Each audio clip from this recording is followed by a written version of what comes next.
There are certain objects that we see in our everyday life, but we don't always notice them. We see them on buildings, on banners, and even on cars. You guessed it, they're flags. And you may think that they're boring. Well, I'm going to ask you to think twice about that. I'm Julie Hartman, and this is Timeless.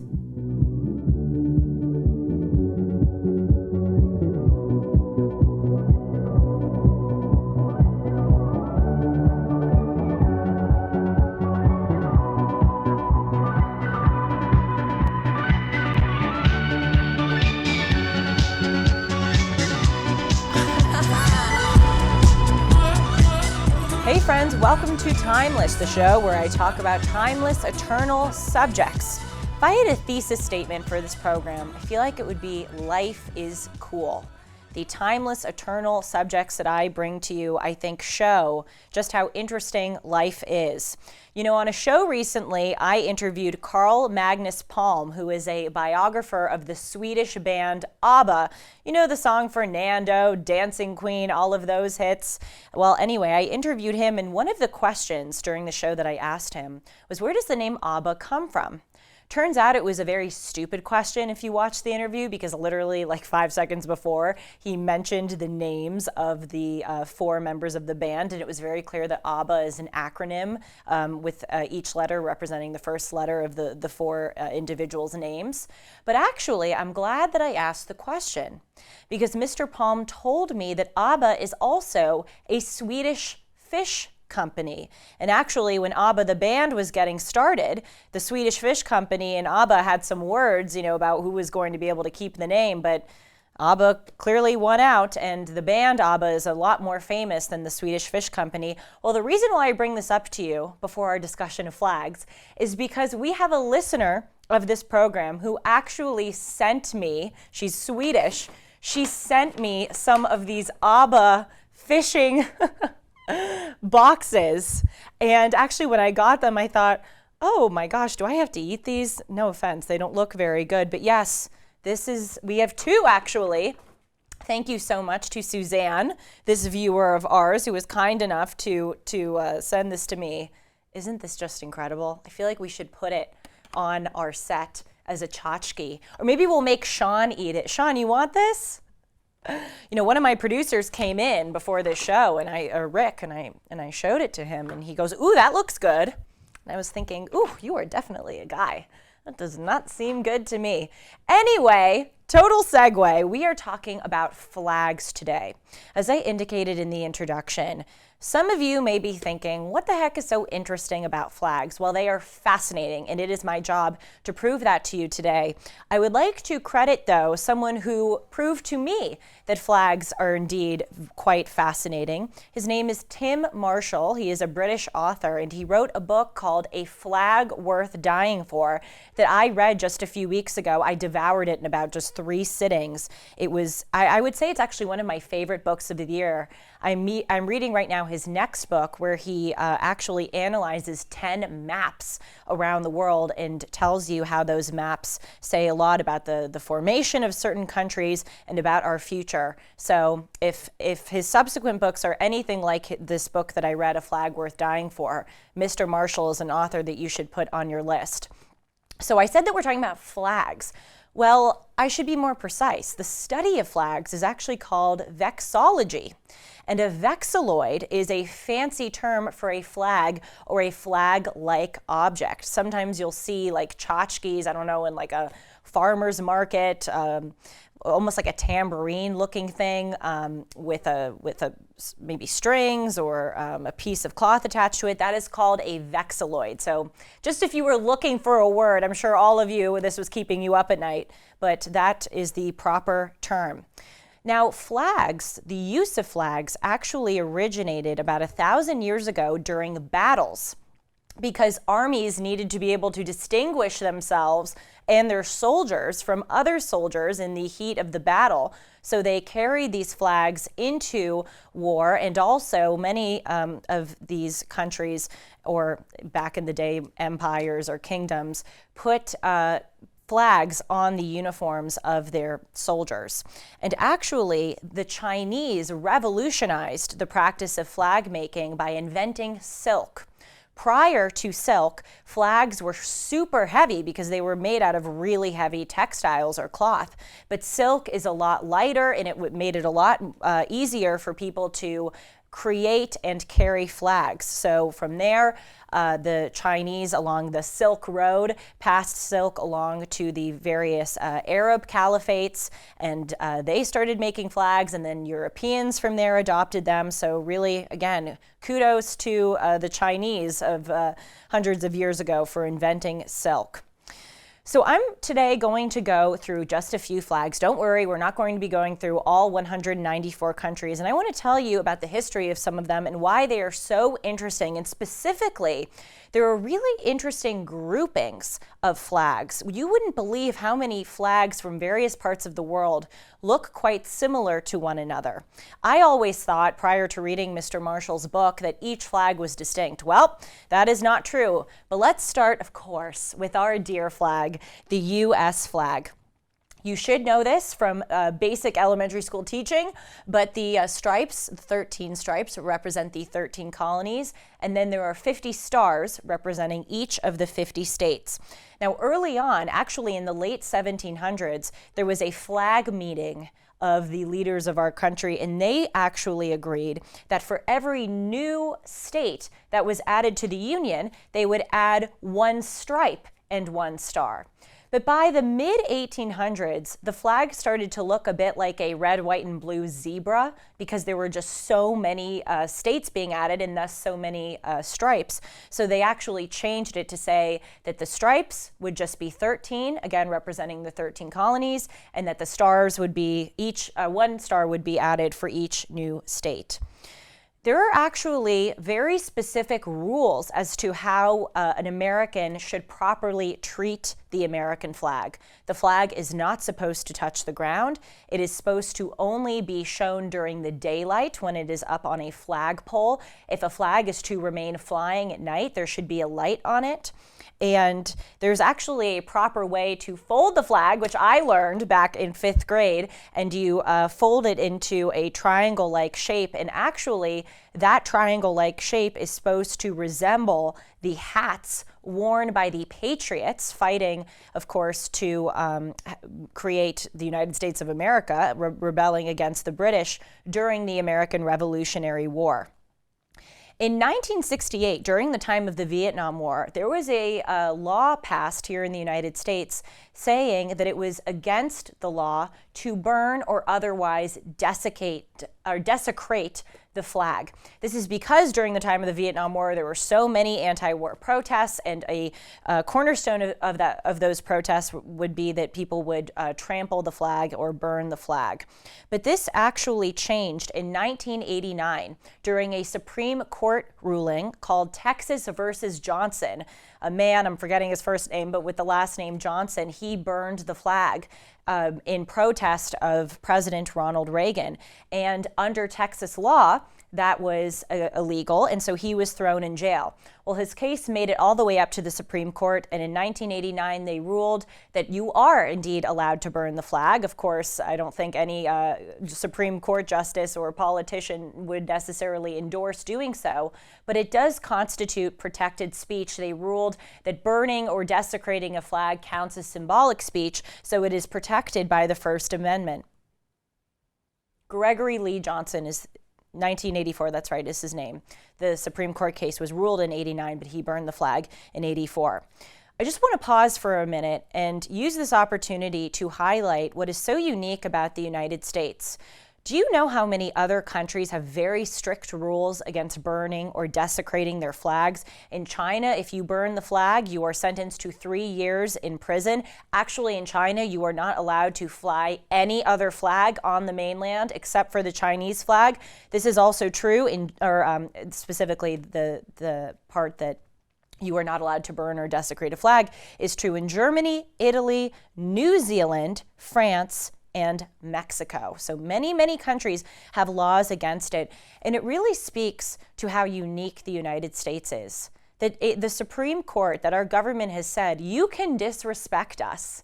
You can do something that is really an egregious act against your country, and you are protected for doing so. It's just something that we take for granted because we're so used to it here in the United States, but it really is incredible. So our flag is very much tied up with our national anthem, which is the Star-Spangled Banner. And the Star-Spangled Banner was written in 1814 by Francis Scott Key. The story here is really cool. This was during the War of 1812, which basically was when the British was trying to reconquer the United States and get back their colonies. And so the British, during one of the battles, was trying to capture Fort McHenry on the coast of what is now Maryland. And Francis Scott Key, according to this legend, happened to be rowing in a boat next to the British ship that was about to assault Fort McHenry. And fearing that Mr. Key saw the British battle plans, what the British did is they captured him and took him on aboard their ship to hold him for the meantime until they executed their battle.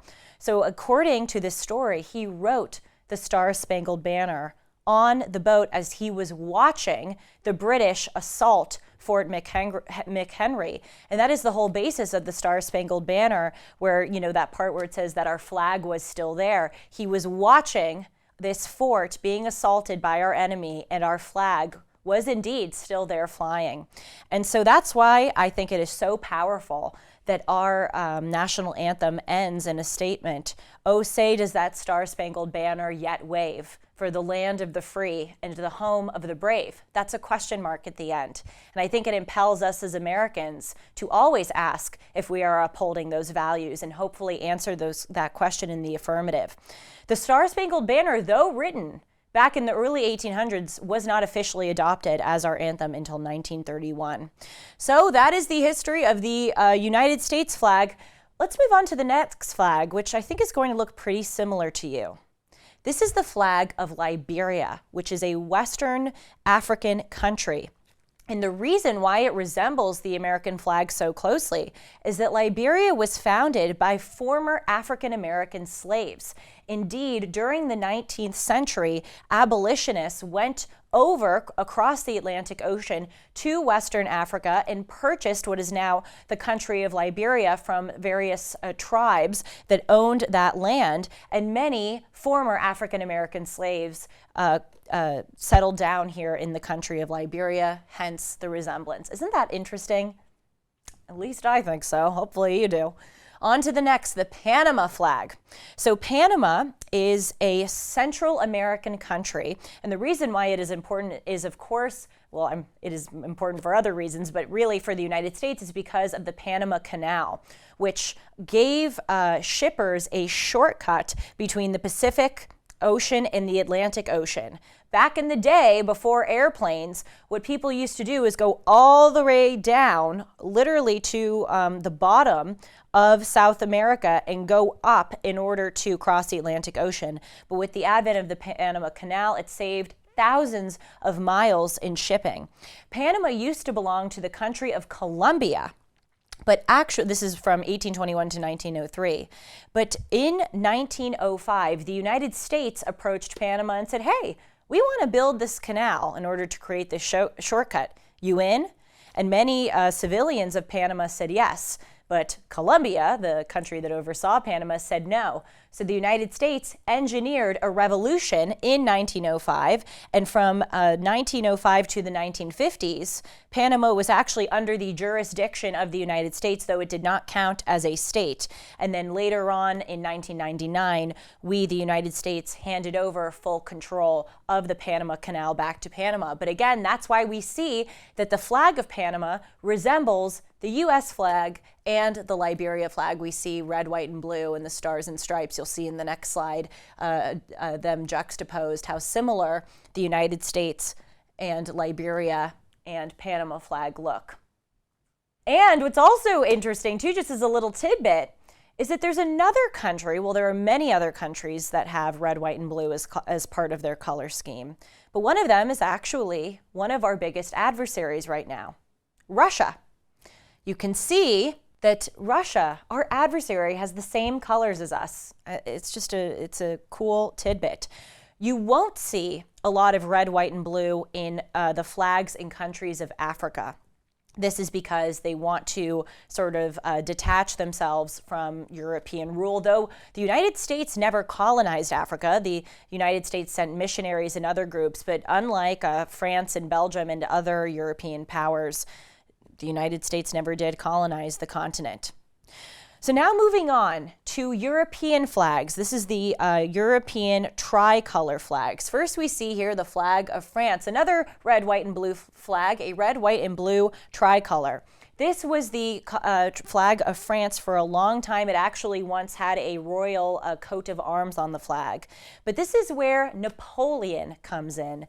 Napoleon, of course, was the amazing military ruler at the end of the 18th century and the beginning of the 19th century, who came to power after the French Revolution in France and really conquered most of Europe. It's astounding that this one person could do so. So he officially adopted it as the French flag in 1812.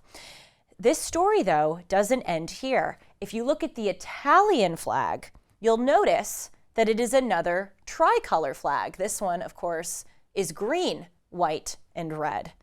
The reason why the Italian flag is a tricolor flag is because of Napoleon. When Napoleon went on his adventure to conquer all of Europe, he actually, the context here is important, he wanted to get rid of monarchies and replace them with his rule. So the Italian flag used to have a royal coat of arms. He got rid of it, and in 1796, when he crossed the Alps and took over Italy, he made Italy adopt a tricolor flag. And you'll see that in many other European countries, they have tricolor flags. And it is because, in large part, of Napoleon and his influence of the French tricolor flag, bringing it to other parts of Europe. Another part of the world where there is an astounding resemblance between the flags is in these Nordic countries up north. Nordic refers to an ethnic group, but Scandinavia consists of just 3 Nordic countries: Denmark, Norway, and Sweden. That's sort of the peninsula there. That's what counts as Scandinavia. But Nordic countries are Denmark, Norway, Sweden, Finland, and Iceland. All of them have a cross on them. Actually, out of the 193 countries in the world, 64, that is 1/3 of them, have religious symbols, 32 have Christian symbols, 21 have symbols of Islam, and 1, the state of Israel, has a Jewish symbol. So here we see here that these countries count in those 32 countries that have Christian symbols. This cross is based on the Danish cross, or the Danish flag, which is called the Dannebrog. And it's actually a Scandinavian cross that was, according to Danish history, was believed to have been dropped by God during a battle that the Danish had with Estonians. So all of these Nordic countries have adopted a different version of the Danish cross. Also fascinating, but for those who think that colonialism or imperialism is just confined to European countries against minority countries, or countries that have, according to U.S. standards, minority populations, you would be interested to know that Norway was ruled by Denmark and then Sweden, Finland was ruled by Sweden and then Russia, and then Iceland was ruled by Norway and then Denmark. So there was a lot of imperialism and a lot of colonialism going on amidst the Nordic countries who are now friends. Moving on, let's go to the Union Jack, which is the flag of the United Kingdom. Here is the United Kingdom. The UK consists of England, Wales, Scotland, and Northern Ireland. Back in the 18th century, England and Wales were sort of politically and militarily fused into one, but then Scotland and Northern Ireland were considered their own entities, but the 4 of them indeed comprise the United Kingdom. What is really cool about the flag of the United Kingdom, I didn't know this, and my dear co-host and friend Dennis Prager, who is so smart and so well-traveled, didn't even know this, is that the Union Jack, the flag of the United Kingdom, is actually an amalgam of the flags of England, Scotland, and Northern Ireland. Isn't that so cool? By the way, I feel like we should play a drinking game, how many times I can say the word interesting, fascinating, and cool I need some synonyms here. I can't help but think it really is. All of those adjectives that I say. This is why in the United Kingdom, we Americans wouldn't really know this, but the flag is actually flown upside down a lot in the UK because there's a certain sort of way. This is it right side up, but if you flipped the flag, it would sort of look the same, but it is actually not. Now, I told you that the United Kingdom is England, Scotland, Wales, and Northern Ireland. You may be thinking, where's Wales? I see England, Scotland, and Northern Ireland, but where is Wales? The reason why the flag of Wales is not on here, which actually has a dragon on it, is because, again, England and Wales, dating back to the 18th century, were politically and militarily unified. They are sort of seen as the same thing, though, of course, those who live in Wales would detest the fact that I said that. A final note on this. There's a difference between a cross, which is the thing that we see up there with the flag of England, and a saltire, which is an X. Some people confuse a saltire with a cross, but they are two different things. I'm just trying to give you all the vocab. We said vexillology, vexilloid. Now I'm telling you the difference between a cross and a saltire. There are many flags around the world that have the Union Jack on their flags. These are, of course, countries that were previously under British colonial rule. Fiji, Australia, and New Zealand. Even the flag of Hawaii has the Union Jack on it. And by the way, the reason why it is called the Union Jack, Union is obvious, it's the union of the other parts of the United Kingdom. But the Jack thing sort of confused me, and it's because a flag was usually flown on a jack, which my male producers might know, but I as a female did not know, is a part of a ship. Rick is nodding. Rick was in the Navy.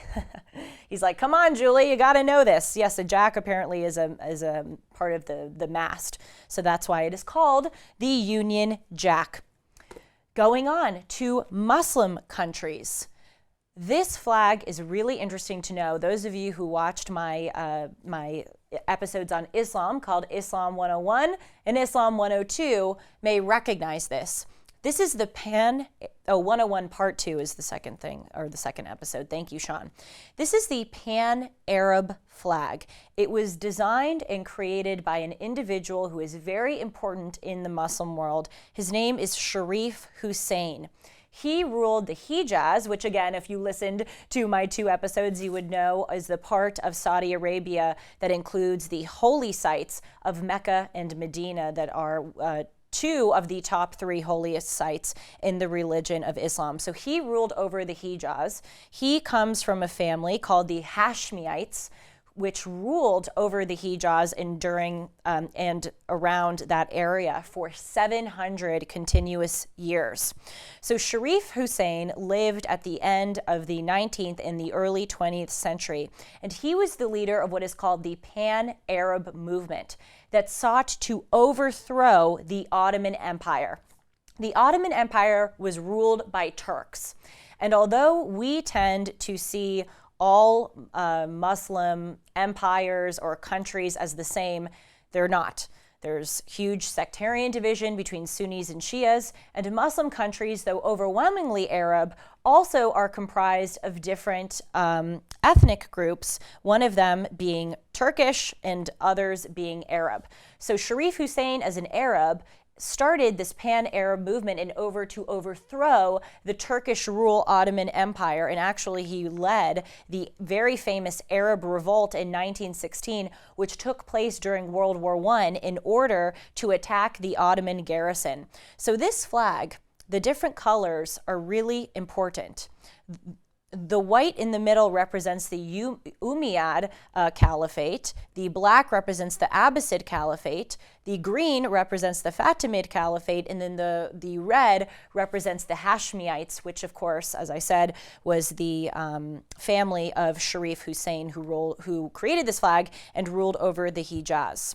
Also green, you will see a lot of green on flags in the Muslim world because green was believed to have been the favorite color of the Prophet Muhammad. When people go to embark on the pilgrimage to see the holy sites in the Hijaz, that is called the Hajj, it's very common for them to wear green or to come back to their countries wearing a green headband to signify that they went on this pilgrimage. So this is the symbol of Arab or pan-Arab movements. And then look at this side. You see how many other countries have adopted not only these colors, but indeed almost an exact replica of Sharif Hussein's design. By the way, Sharif Hussein was ousted in the early 1920s when the Saud dynasty came into the land of the Hijaz. They renamed it Saudi Arabia after themselves. That's why Saudi Arabia and the Sauds now rule over the holy sites of Mecca and Medina. But the Hashemites, Sharif Hussein's son, actually still rules the country of Jordan. Hence why Jordan adopted it. Jordan, you see here, put a star, which represents the 7 hills of Jordan, and the UAE, Kuwait, Sudan, all Arab majority countries have adopted a version of this flag, as has the Palestinian Liberation Organization in the West Bank. That is their flag. And if you look at any other Muslim countries' flags, you will really see a lot of these colors come to fruition. An example of that is the flag of Afghanistan. This is so interesting. I want to show you the flag of Afghanistan pre-Taliban rule and post-Taliban rule. Again, you see the colors here, the pan-Arab colors of Sharif Hussein, black, red, and green. And so that was a crest that was on the flag of Afghanistan after the United States invaded and ousted the Taliban. That was their flag from 2013 to 2021. But when President Biden pulled American troops out of Afghanistan in August of 2021, causing the Taliban to take over, the Taliban got rid of that old pan-Arab flag and replaced it with a white flag with the Shahada, which is the creed or affirmation of faith on the flag. This flag represents the Taliban.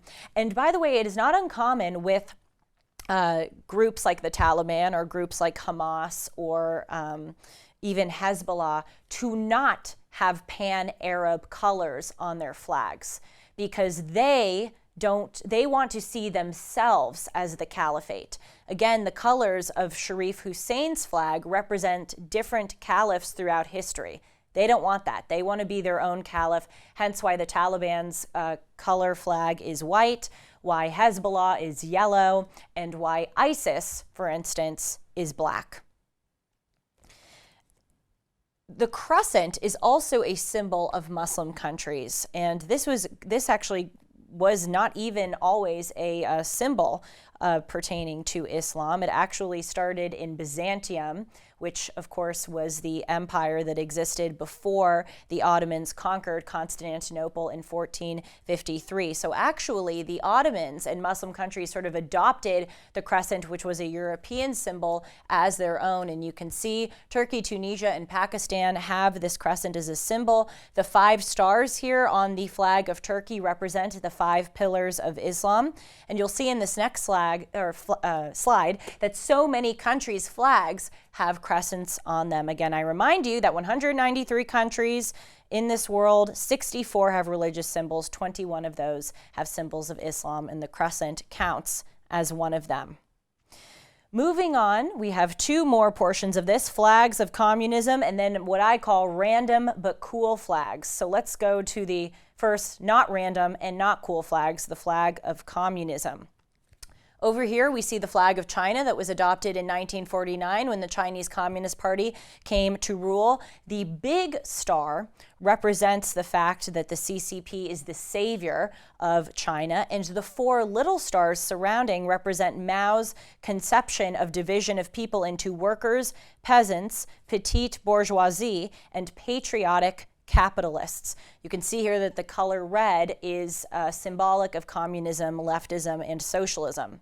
The Chinese were very careful in 1949 not to put a hammer and sickle on their flag. Although Russia and China are aligned now, they were not back in the latter half of the 20th century. There was actually a pretty chilly Sino-Soviet relations, so that's why there's sort of a difference, though the colors are the same. The hammer and sickle on the Soviet Union flag represent the unity between agricultural and industrial workers, and then the flag of North Korea has a star, a symbol of communism, and the red.